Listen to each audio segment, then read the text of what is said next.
All right, folks, time to set the record straight. A few weeks back, listeners heard me rant on about a new sandal from Lem's Shoes. That sandal, the new switchback sandal, was a classic single-strap, single-post style that I, without much knowledge, accused of being just like someone else. What I wasn't informed on was Lem's unique take on making footwear, and let's just say a few rocks were thrown back at me, and rightly so, because Lem's has really elevated the design of minimalist, natural movement footwear, anatomically correct, zero-drop comfort, and lightweight outdoor performance. And the switchback? It's crafted from a single piece of material and features a unique single-strap design with one buckle for super ease of use, added comfort, and getting it on outside. You can go get yourself a pair right now at lemsshoes.com, where you'll also find that Lems is running a 20% off sale from now until May 11th. Oh, and hey, retailers, did you know that Lems is looking for wholesale partners? Hit them up at support@lemsshoes.com to add a little flavor to your shoe wall. And be sure to stop by and say hi to the Lems team at their booth at Switchback in Nashville this June. Check out the new Switchback sandal and all of Lems shoes by heading over to lemsshoes.com. Welcome to the Rock Fight, where we speak our truth, slay sacred cows, and sometimes agree to disagree. This is an outdoor podcast that aims for the head. I'm Colin True, and today we're looking at a real possible solution to sustainability. But before we get to that, big week here on the Rock Fight. Go back to this past Monday's episode to hear us name the top 5 outdoor apparel brands of the moment, and then head back to this past Wednesday's episode, and you'll get Doug Schnitzbahn and I taking a look at the current health of outdoor media. Lastly, are you heading to Switchback in June? If so, come hang out with producer Dave. Come hang out with Owen Comerford. Come hang out with Shantae Salabert. And come hang out with me when we record a live episode of The Rock Fight on Tuesday, June 17th at 5 o'clock in the Trailheads Theater. Hope to see you there. All right, we'll be right back.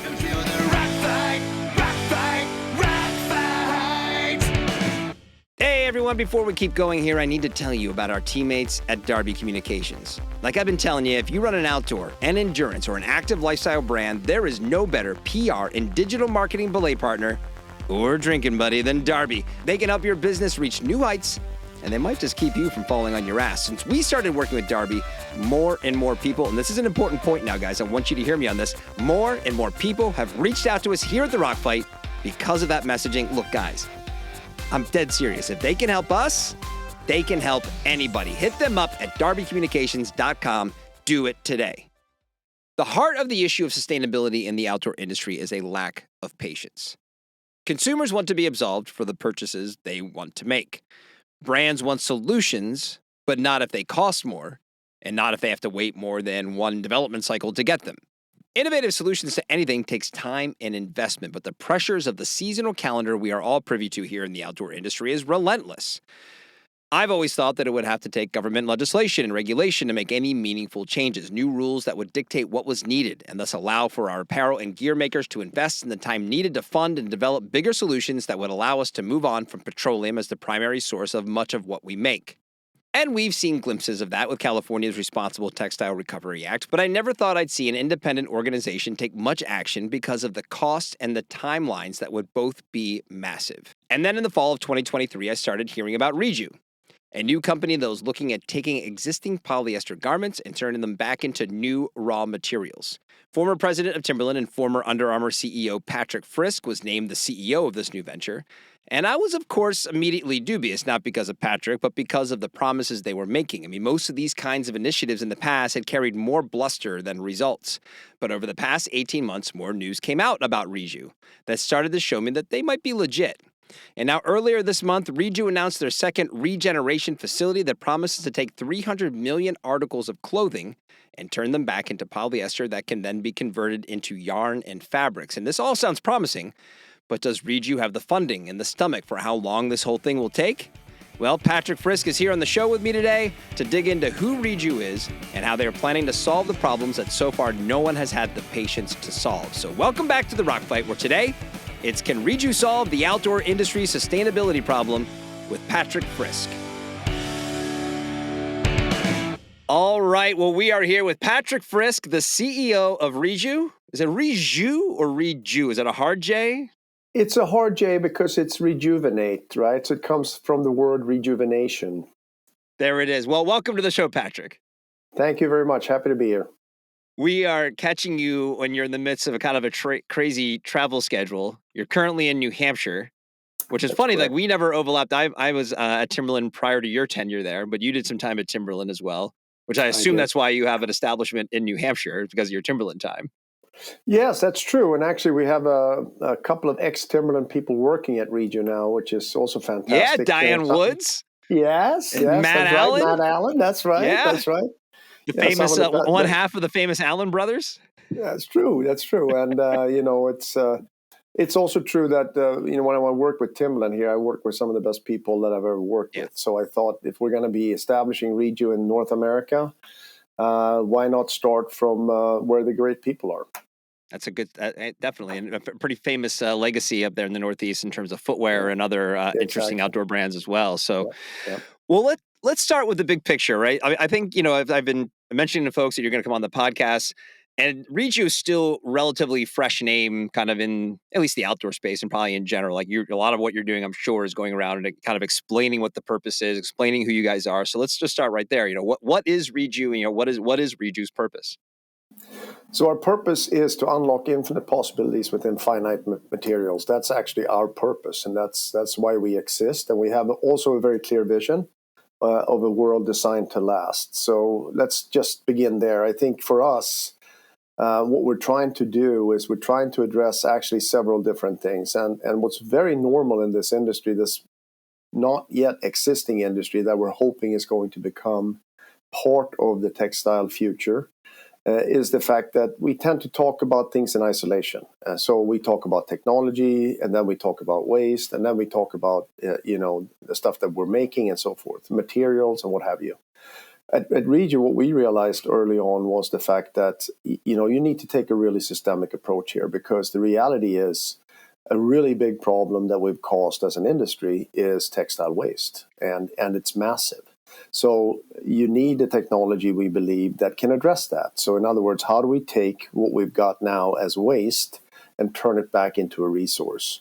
And to be able to do that, you need to address the entire gap from waste and waste aggregation to when it's actually reintroduced back into the supply chain of the brands. And that's what we're here to do. Yeah, I like that you're describing it as almost something completely brand new, right? It's just sustainability is, for my money, the most overused, maybe a misunderstood word, maybe it's a nicer way of saying it in the outdoor space, and I think if we've learned anything, that's that, consumers aren't, it's a value add. It's not something they're really seeking out in terms of how they make their buying decisions, and you look back at, we still laud, the recycled content and things, right? And, recycling plastic bottles into fibers happened in 1993. So like we've had that Exactly. box checked for a while now. Exactly. Yeah. And when I was there. I was there when that happened. So yeah. Right. Yeah. Yeah. Which, I mean, I don't think people would probably be shocked if a lot of people don't know that, but to understand like, hey, this is something we've had for a while, and it's still, it also is really only, trading one problem for another, because like, hey, you need a bunch of plastic bottles in order to keep making these things. Right. So, and honestly, you can make the case, if you're going to recycle plastic bottles, you should recycle them into more plastic bottles, not into, fiber. So, but 100%. the thing that I think is interesting about the sustainability conversation, though, is everyone's kind of always looking for the quick fix. Like, how do we check the box, right? And so when I originally heard about Reju, I'm like, hey, listen, I applaud obviously the mentality of like, hey, let's take the waste and make it back into something, like make it into a new version of itself in a way. But man, that's going to be a long haul, right? I mean, do you guys have the stomach for how long this is going to take? Yeah, I think that's absolutely correct, and I think thank you for saying that, because I think it's again this fragmentation that we have in the industry, right, is not used to coming together across the entire supply chain, and I think sometimes for us that have worked in this industry, whether you're in the footwear or in the textile, apparel, or accessories, we all know that our industry is very complex and complicated, and we make things in a lot of different places, but when you're trying to do something like this, you're now actually saying, okay, well, I'm going to replace what today is a linear model, which has been around for 2 generations or 3, and I'm going to use a new raw material, which is, in this case, textile waste, and turn it into the same thing, right, in terms of the same material, polyester. And in doing so, I have to actually create that entire infrastructure build I have to create the connectivity between the different dots. So I have to create waste aggregation of textile at scale, which doesn't happen. I have to build sorting facilities that sort for fiber, not what we do today, which is 99.9% of all textile that's sorted today is done by hand for style and wearability. I have to build the machinery and invest into infrastructure that can prepare the textile for recycling or regeneration, because you have to take out all the zippers and buttons and what have you to make sure you don't have any disruptors in the chemical process.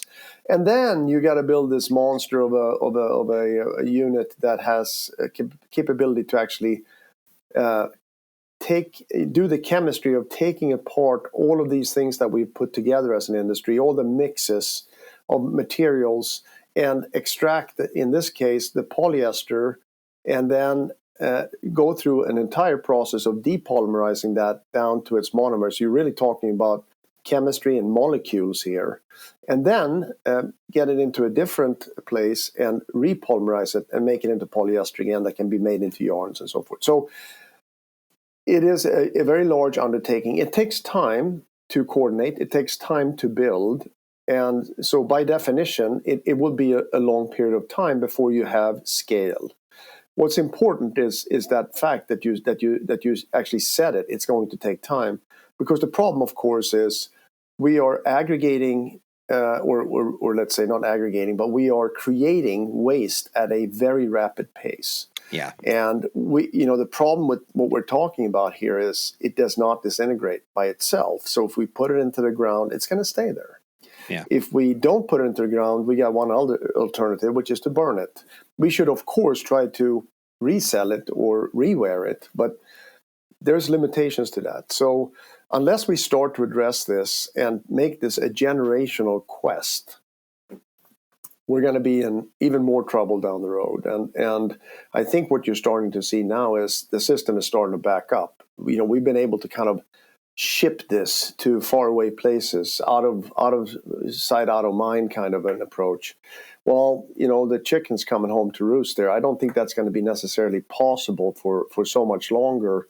And the scale of this thing is also getting bigger. So, I think staying power and resilience is going to be really important. We believe that there's enough of us that have that in this emerging economy, but it also is going to take hard work. You have to coordinate, and you have to be willing to put in the work, and of course the money. Yeah, you mentioned there's a lot of and thens in the way you're describing it, right? And then, and that's even before you have then your product, which you then have to sell to the people who are going to make the things out of the things that you are now making. Yeah. When you look at even the beginning part of that, I mean, how do you even conceive of the raw material, which in this case is finished polyester goods? You're pointing of all those and thens in terms of the processing. How do you start with just that slug of raw material that you'll need? Like, how do you control your own supply chain? I guess is there's a lot. You have to build a new one, right? It doesn't really exist today. So I think in the U.S., one of the things I'm very proud of, and I think it's super cool, is the fact that we, together with Waste Management, one of the largest publicly traded waste companies in the world, Goodwill, which is a non-for-profit, I think most people are familiar with that here in the U.S., we sat down together and said, we've all got things that we want to tackle here and solve. Waste Management, of course, is an expert in waste aggregation in general. They of course see the textile waste that's coming in greater and greater volumes. They also realize that this is not going to disintegrate in their landfills and what have you. So we got to start to address this. Goodwill, of course, handles more textile than any other organization on earth as it relates to trading with textile.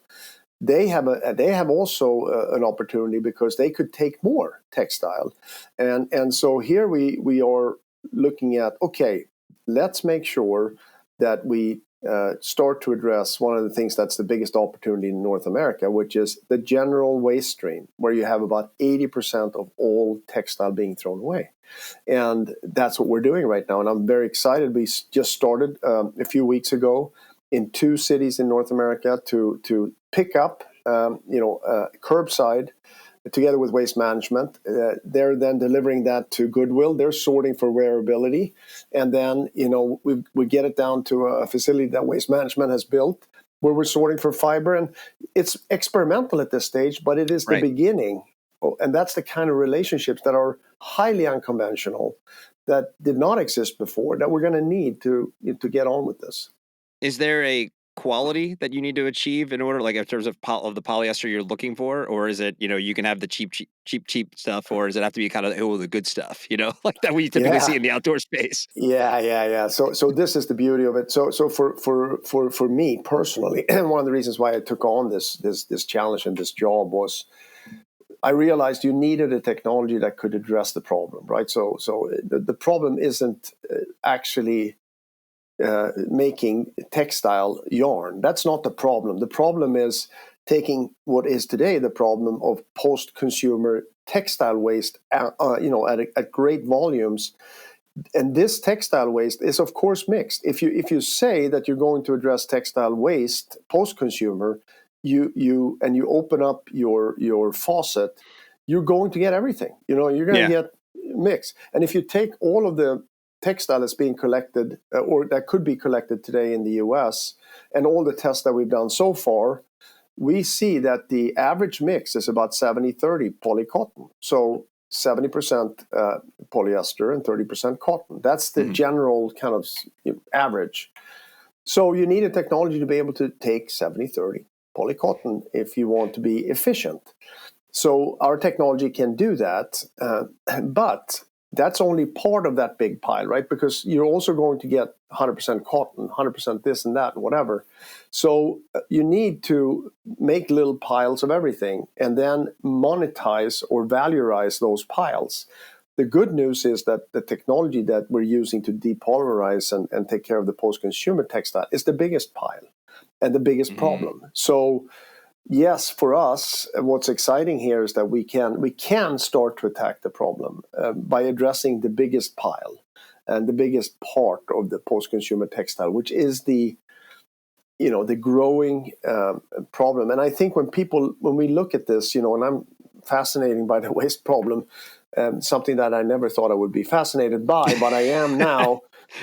Because we don't do the math. We talk about this kind of in an abstract way. We say like, oh, that's a lot of waste in 1 year. Right. Yeah, but that's every year.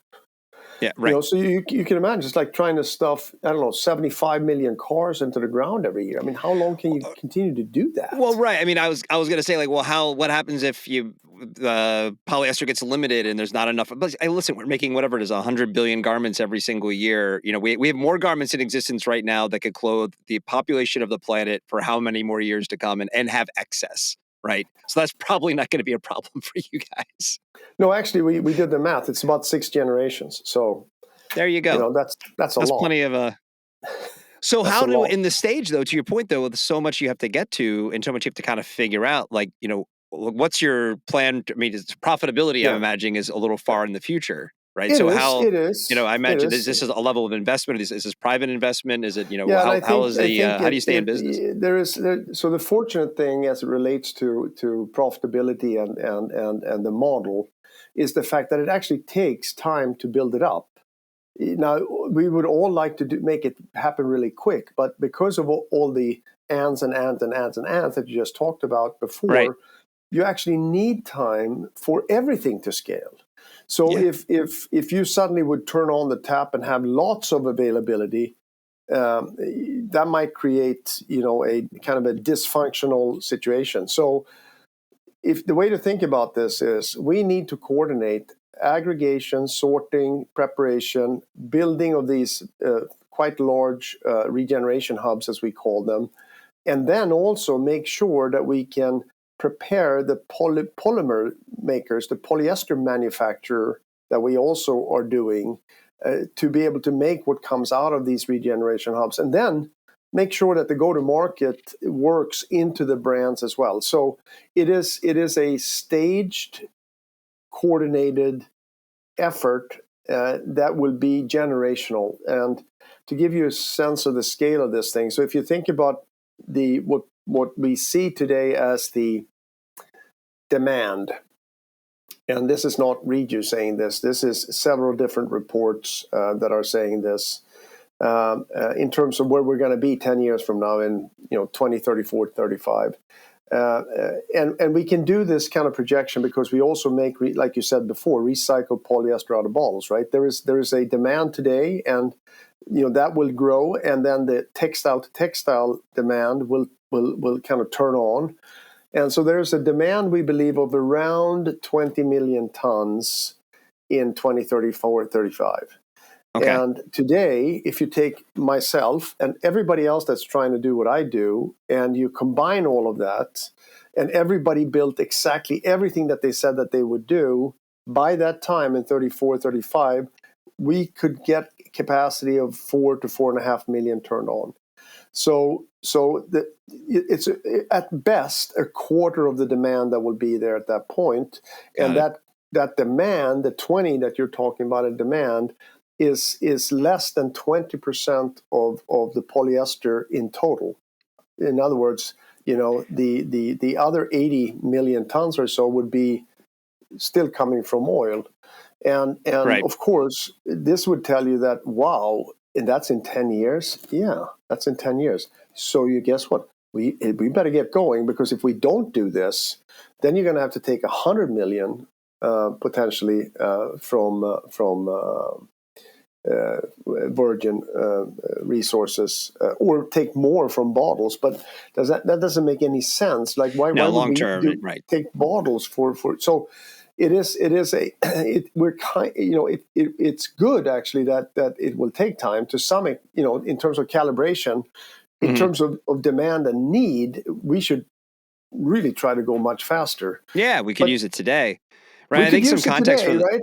That's a great thing. But it takes 3 years to build the big regeneration of the 50,000 tons, right? That's a lot. And you're going to need to for the sort through it listener, all. I think just to give some context about how Yeah. important this is and how bold this is, right? And people, longtime listeners of the show, have heard me say this before. Like during my time at Polar Tech and working for a textile manufacturer, I was often a little disheartened that the capabilities that we had at that place, which I mean, I'm sure is representative of a lot of textile makers in terms of innovation, of the places we could go, of interesting and new, creative, more sustainable options we could provide, and how little our brand partners would really want to pay for them.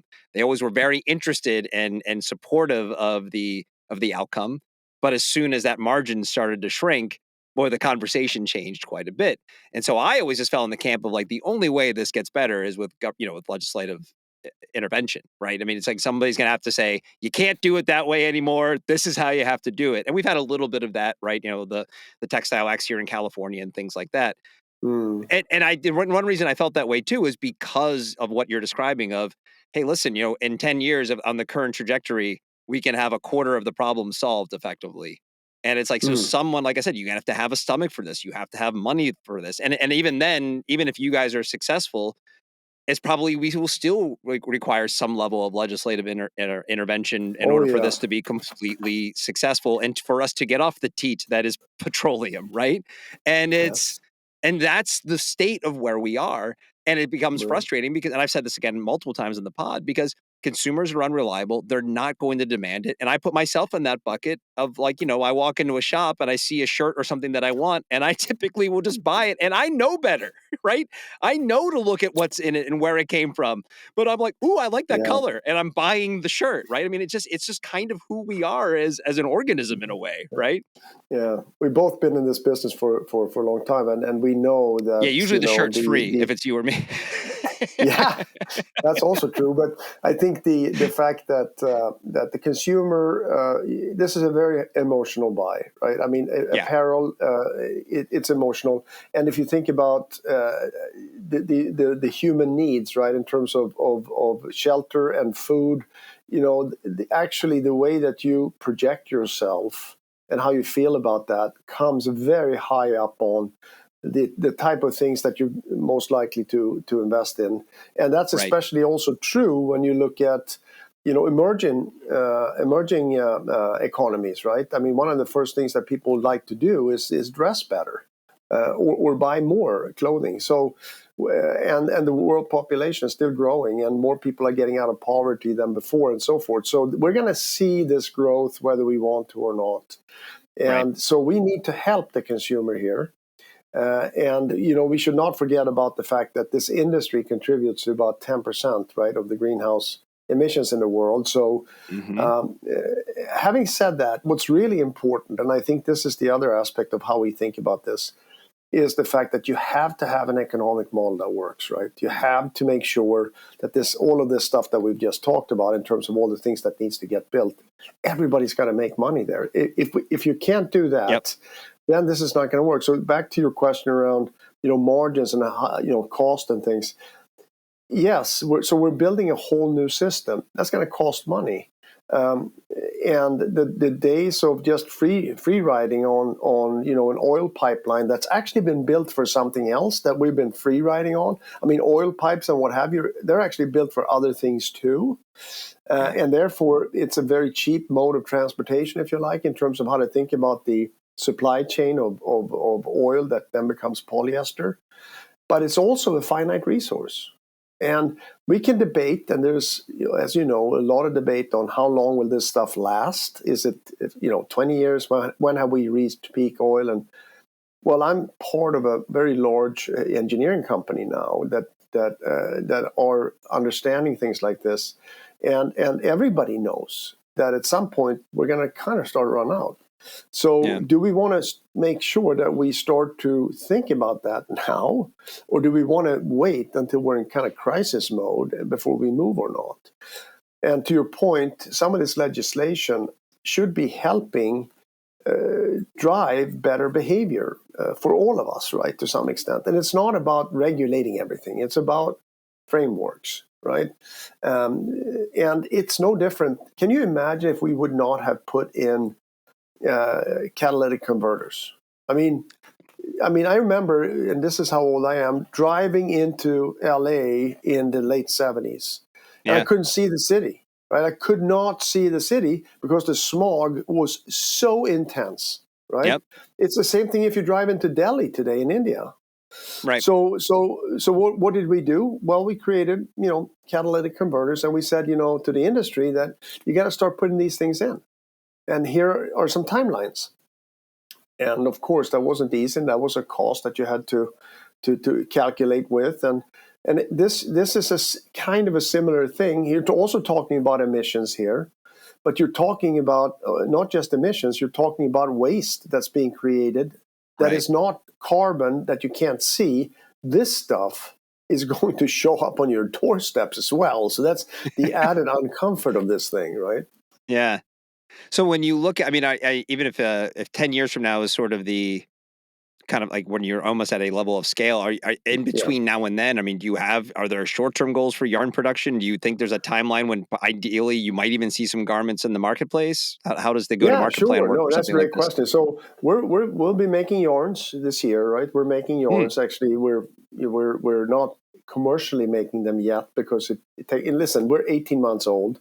We finished Regeneration Hub Zero in fall. That's now commissioned, and we're making product out of there. And now, what's really critical is to make sure that you can make the product consistently at the high quality that we're really after. Because the other thing that's important as you think about production and scaling is we believe at Reju that what's so cool about what we're doing is this whole notion about recycled and repurposed is somehow not as good. We think, no, we're actually about rejuvenation. So for us, it's really about higher standards second time around. So we believe we can take this polyester we make, which is now very clean and very pure and at a very high consistent quality, and make better yarns and fabrics out of this, right? And then ultimately contribute to a better second life or better second time around, or call it whatever you want. And that should also be part of this. And we're going to be doing that and putting this into the market at the end of this year. And then, our intent is to have product out there next year. Is there, as you go to market with it, again, to my point about, how brands look at, adding new things to their line and the innovations, do you feel like the price will be comparable to something that exists in terms of, how will brands be able to kind of adopt this quickly, or they'll be, hey, listen, there's definitely, it's going to be more expensive because it is new technology and it has to pay for itself and those kinds of things, or will it be almost one for one what you're paying now for what's in the marketplace? This will be close to the same. I love this because this is where I put my old CEO hat on again, right? And I say, okay, how's this going to work out? Well, here's the deal. First of all, what we're doing here is, in some respects, not different to what you guys were doing at Polartec back in the day, right? We are introducing a different approach to polyester. We've already gone through this once. When we introduced RPT from bottles, it was more expensive. It was, And because it cost more to do it. You had to aggregate it, you had to put it through a new process and what have you. This is going to be similar. We have to build all of the infrastructure, right? So when I build one of my regeneration hubs, it costs about $350 million. That's not insignificant. That's a fair investment. But then also, the steps before me also have to invest. So it is an investment case for sure. But the beauty of how much cost it's going to add, it is much less. And why is that? Because when you think about polyester as an ingredient in making something, it's only, and you look at the value chain of all the things that happens when you build a garment, and what this is, it is only a few percentage points of the total cost in the value creation of a garment from end to end. So when you increase the price on a few percent, it is not as dramatic as you might think, right, on the overall cost of the garment, and ultimately not a big dramatic cost at the end of this when you start to sell it to the end consumer. More importantly, maybe for the brand, is also the fact that from a margin impact, it's very, very low. Right. Now, you can take the approach of saying, okay, well, that's not good. This garment now has a 1% lower margin because I've invested into textile to textile. Well, if you have an EPR scheme that's working, an extended producer responsibility scheme that is working, you should benefit from putting that reused waste back into that garment, and you should have some of that back. But you could also think of the concept of higher standards. So if you're now making a better product as well, we know the consumer is not going to pay for green, but having run brands like the North Face, like Timberland, like Under Armour in my past, and Vans and so forth, I know the consumer will pay for better. They will pay for performance. They will pay for comfort.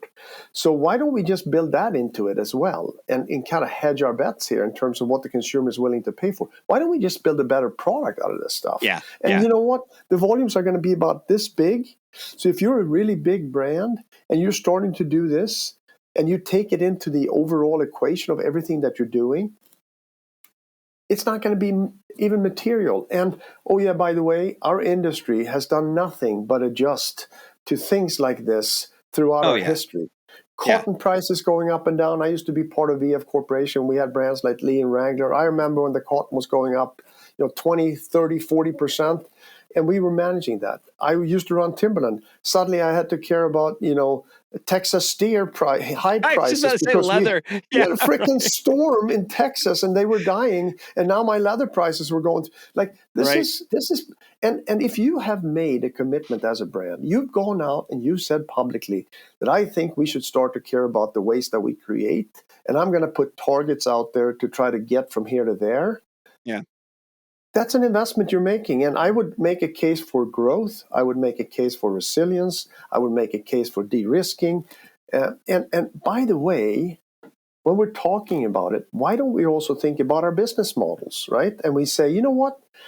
Maybe for this little volume that I'm going to be making of this really good stuff, these better garments, why don't I check out if I can make some of that nearer to home? So I can also come to terms with the overproduction issue. And how about quicker turn? How about faster cash conversion? How about shorter distance in supply chain? Why don't I just look at that? And the reality is most brands today that are of any scale have already diversified the sourcing. They already have things that are Totally. being made in every region. So, at the end of the day, to me, that kind of conversation, we say, oh, it's too expensive. That's just not No, correct. and You listen, know what I I mean? don't mean to even vilify when I talk about that anecdote. It was disheartening because we could make better things, and they didn't. A lot of brands wouldn't want to pay for it. But also No. put myself in their shoes. That wasn't a lot of those iterations were iterative off of other things, and it would be a Yeah. harder message to tell to the consumer. And at some point, it's like, well, if I'm going to give up margin, it should be probably for something that I can talk about. And this will Yes. be an initiative to say, hey, you know what? We are doing this now. This is going to be a much easier sustainability story to tell when this comes to market. So I think you'll immediately find people who want to buy into that. And I'm sure not every brand will want to do this, right? I mean, everybody has their priorities, and I think this idea around trying to build a better world has been deprioritized right now. I think it'll be pretty It tough if has. the performance is comparable. I think it's going to be pretty tough to say no to, even if there's a slight increase in price. I mean, it makes sense, and it is an easy story to tell to the Yeah. consumers who might actually care. I want to go Yeah. back. You mentioned a couple Yeah. times the Regeneration Hub 1, which Yeah. is the big news that came out that that is going to go a long way to supporting your goals here. So, what is Regeneration Hub 1? What should we get excited about here as this journey unfolds for Reju? Well, we announced last week, like you said, that we're going to be building our first Regeneration Hub 1 in the Netherlands to be beginning next year to build and to be finished by end of 27. And that's very exciting. And it's exciting because of a number of different things. First of all, we're announcing that very shortly after we have built our Regeneration Hub 0 in Frankfurt, 1,000-ton, which is, by the way, one of the largest demo plants in the world, right? So it's not just some little thing. It's a really big thing that we've built. And I'll give you some of the stats on that because it kind of builds on the other one. We got 135 tons in that unit. That's how much steel we used. You got about 200 process instruments, 500 valves, 4 kilometers of piping, 21 kilometers of electrical wiring. I mean, it is a technical marvel. We built it in 11 months. And now here we are, 8 months later, announcing the fact that we're going to open up our first Regeneration Hub 1 in the Netherlands. The reason I want to tell that story is because it's hope, right? Yeah. That there is somebody here that not only has the technology, but also has the technical and engineering prowess to be able to execute on the technology. And this discussion around just what is your technology that I have every day is of course important. You need to have a technology, and I think you should have a technology that can do what I said before, which is take post-consumer waste and address the biggest problem. But also you need to be able to build it out. And if there's one story that you asked what's so great about it, I think the message it sends is that we are executing. And I think when we're doing that now in the Netherlands, it also makes a lot of sense because what's fascinating about the Netherlands as a country is that they do not only have a net zero target, they actually have a circular target. They want the whole country to be circular by 2050. So it plays into everything that we're trying to do. It also helps that we're close to water for transport. We have rail services coming straight into this very large chemical park. We're very close to some of the largest, densest population centers in Europe. And we have a lot of textile sorting that actually happens in the Netherlands. So a lot of synergies there too, which is important because it probably makes the case for why this would be likely to be successful, right? Because you have all of those support mechanisms there as well. So very exciting. And we're about to, in a little while, also announce where we're going to be building our first U.S. regeneration hub as well. Stratham, New Hampshire, right next to your house. Well, Just gonna. well, let's see. I think. Here's the reality. Before we made that choice in the Netherlands, we looked at 47 different sites in the European area. We have looked already now at 30 different sites in the U.S. and we are now evaluating together with our partners how we coordinate the play where they also have their resources. And that's the new news for us is, we used to try to do all this by ourselves. Now we have partners, and that then again makes us stronger, but also makes us smarter, right, in terms of how we think about coordination and what have you. So I guess last question, you're this is incredible, like building these facilities, looking at the next US facility. You mentioned you're going to be kind of coming to market this year. I imagine that means you're out selling. Are you engaging with outdoor brands? Are you having conversations with them? What's the response been from the outdoor industry? Very, very good. I think we are talking to many of the brands. I think the biggest frustration, I guess, from my side is the constraint of volumes that we're going to be able to access. And it's going to take such a long time to be able to get people what they actually would like to have or need. Right. And so that's a frustration. And many, of the brands we talk to now want to have physical product to work with right now. And of course, we're just ramping up. So, yeah. And if you're like myself, I've been a sales guy my whole life. So that's frustration. But where are the samples? Right? No sample, no sale, buddy. It's a lot of preparation work too. And listen, if you would have asked me 5-10 years ago, Patrik, you're going to be the CEO of a chemical engineering company, I would have said, I don't. You're like, dude, I'm slinging boots over here. What are you talking about? What are you talking about? Like I'm carrying the bag here. What's going on? But but it happened, and so it's also been a learning journey for me. I've learned a lot of things, and to be honest, to have a team like I have now, that my COO, for example, Alain Poncheval, he is 35 years. He's one of the most senior engineers. My CFO, Gregoire, 22 years, worked on green and blue hydrogen before with Technip Energies that owns us, one of the largest engineering companies in the world. So, those kind of people in combination with the people you mentioned before, like Diane and Matt, that are from the textile industry, that dynamic is a new type of company, right? It's a company for today that's building for tomorrow, with people that are coming together in a hybrid sort of an organization that's actually based on the gap that we need to plug from aggregation of waste to reinserting it back into the brand supply chain. And so you need a new company to be able to do that, right? That's the truth, and that's what we're doing. So I'm excited about it. It's very difficult. The journey is long. We're resilient. We believe in what we do. We have a strong purpose, and we want to be here to design a world to last. I love it. Listen, I say it a lot in this pod, and innovation, which the outdoor industry is founded upon, is problem solving and big swings. And I think what you're doing is, kind of a big rock thrown at what's happening out there. And I think, if anybody listening to this who kind of wonders, like, hey, when are we going to get some real movement that's interesting on the sustainability side? These are the kind of things that need to happen, like what you guys are doing. So excited to see how it's going to all unfold. I really appreciate you making some time to come on the pod today. Man. The next time when you want to announce the first, big North American outdoor brand to adopt it, let's do it. Come on the show and we'll tell everybody who it is. I will absolutely do that. Thanks, man. I appreciate it. I appreciate it. Thank you, Patrik. Thanks. All right, that's the show for today. We want your emails. Send them to myrockfight@gmail.com. Thanks to my guest, Patrik Frisk. Check out everything about Reju over at reju.com. The Rock Fight is a production of Rockfight LLC. I'm Colin True. Thanks for listening. And here again to take us out and send you into your weekend, it's Krista Makes, and he's here to sing the Rock Fight fight song. We'll see you next time, Rock Fighters.